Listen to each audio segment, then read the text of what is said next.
Hey guys, this is Baldy Powell with the Android Anthem, and today I've got my hands on a Pixel XL phone by Google, and we're going to unbox it and take a look at what Google says is ideal hardware and ideal software for an Android device.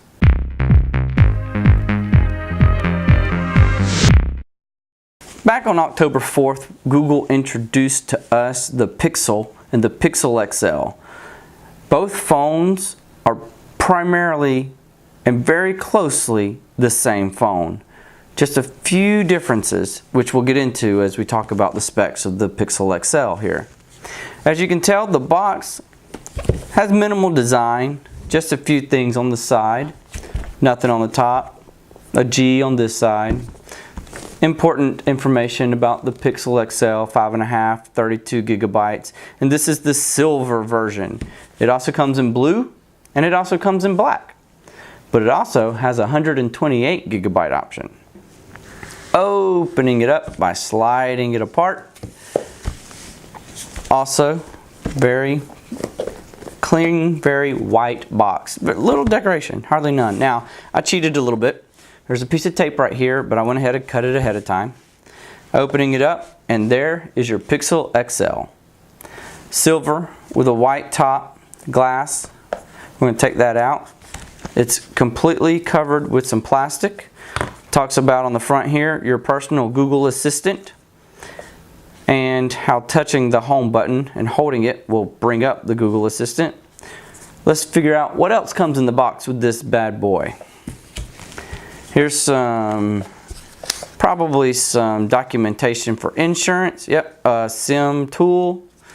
Here's documentation, let's see, keep it safe, getting started, how to use the phone, where the SIM slot is. Note, there is no SD card slot. It's only a SIM slot, no SD card at all.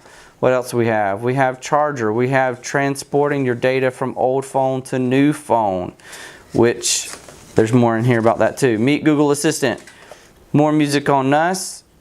Free, a couple of free months of music, play music if you haven't already subscribed to it.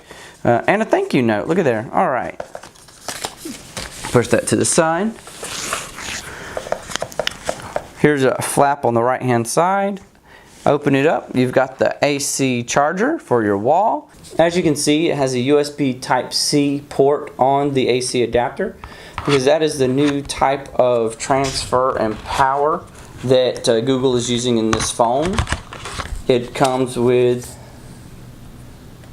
a USB Type-C charging cord as well. Let's open this up.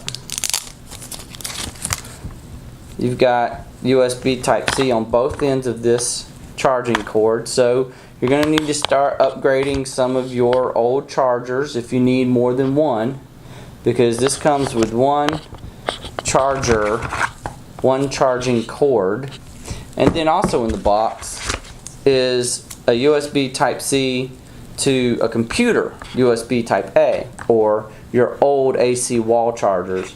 Now, your old AC wall chargers won't necessarily support the fast charging, but it will at least help to charge it if the need is there.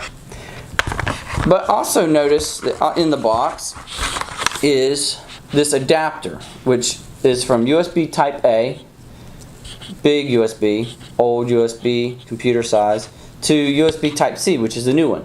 They want you to be able to use this to transfer your old phone data to your new Pixel. So typically more than likely you're coming from a micro USB phone like mine, a Droid Turbo 2, and you want to transfer your data to the Pixel.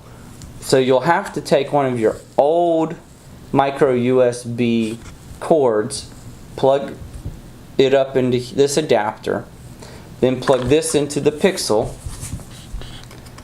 and then the other end would fit into your micro USB phone, whatever it may be. And then once you boot it up, it walks you through the process. So that's neat. That's a good way to help them move, say, from iPhone to Android. Hint, hint, hint. Alright, push that to the side. Let's get to the real meat and potatoes here of the telephone. The Google Pixel XL. Let's take the plastic off of the phone itself.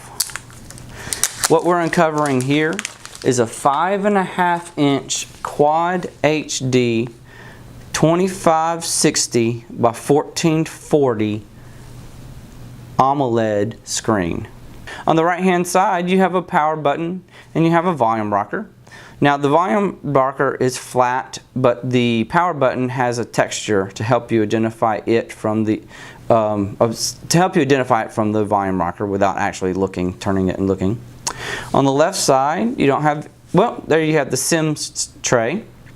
Again, not an SD card slot. There is no expandable storage on the Pixel or the Pixel XL. On the bottom you have 2 speaker ports. However, I have to inform you that only one of them actually has a speaker behind it. This is probably aesthetics only, or maybe there's a microphone in there, but it is not a speaker. It's just one speaker right here. In the middle, you've got USB Type-C for charging and data transfer. And on the top, you have a 3.5mm headphone jack for your music. On the back, you've got the G logo. You've got some antenna lines here and on the top. But at the very top is very unique identifiable glass. On this silver, it's a white glass, and the fingerprint sensor is right there in the center. Above it is the 12 megapixel camera and a few additional sensors and a flash. And I forgot to point out on the front, you've got some proximity sensors here, as well as a 5 megapixel camera on the front. The phone is not very heavy at all. It feels good in the hand. It's not slippery, but the glass does help you get a grip on it. The internals here, we have a Snapdragon 821. Now that is the first market phone with the Snapdragon 821. The RAM is 4 gigabytes of RAM. It's going to be speedy fast. It's got Android 7.1 Nougat, and it comes with Google Assistant, as we talked about before. I'll do a little bit deeper dive into Google Assistant and see what that brings to the table. Let's talk about the main differences between the Pixel XL and its little brother, the Pixel. Now, everything that comes in the box is exactly the same.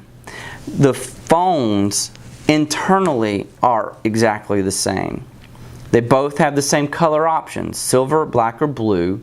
They both have the same size memory options, 32 gigabyte or 128 gigabyte. The Pixel starts at $650.